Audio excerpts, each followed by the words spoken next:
हो।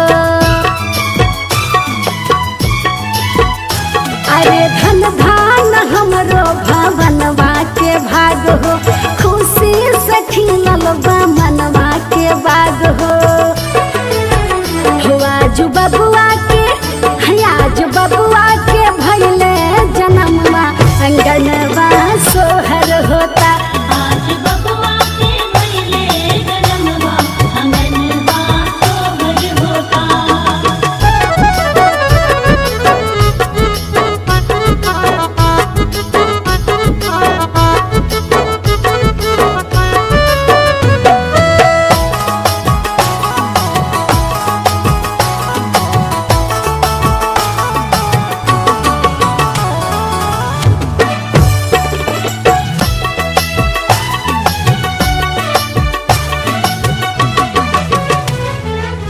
सबके बटाता रे लड्डूआ बर्फी, पापा लुटावता रे सोना या सरफी।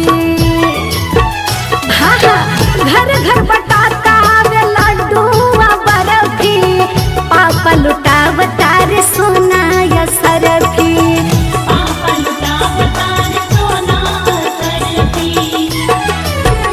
मम्मी बाटेली हो चाची बाटेली रुपया गहनवा, अंगनवा सोहर होता।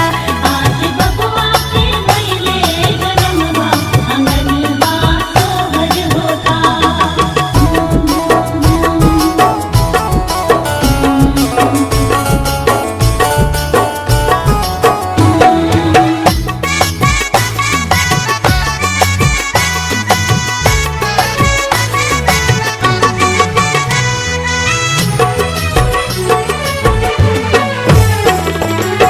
जगमग जराता कुलवा के ज्योति, चारों ओर खुशी के बरस हीरा मोती।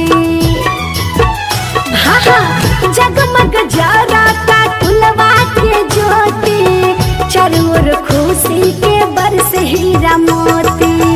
चारों खुशी के बरस हीरा मोती।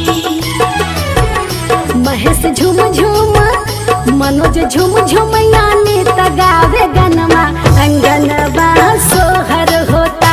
आज बबुआ के भइले जन्मवा, अंगनवा सोहर होता।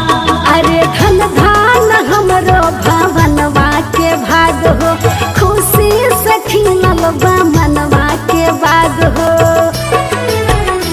आज बबुआ के आज बबुआ के भइले जन्मवा, अंगनवा सोहर होता।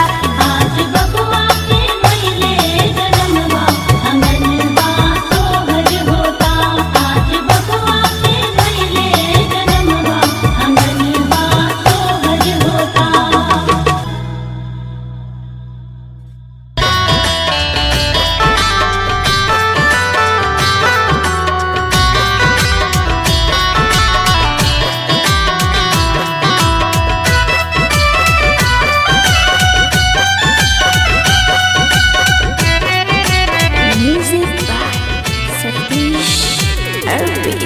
कमल फूल फूले पीछू परिया कमाना फूला, परिया कमाना फूला बगियान हो।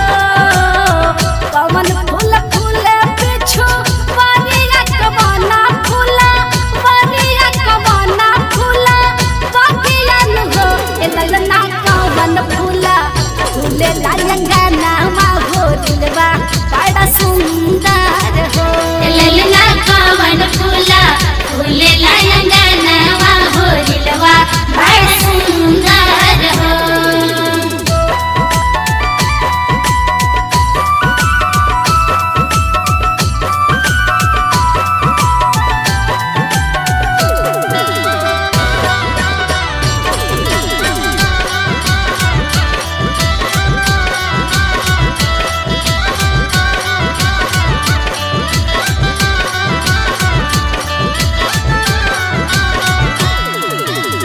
चंपा फूल फूले पीछू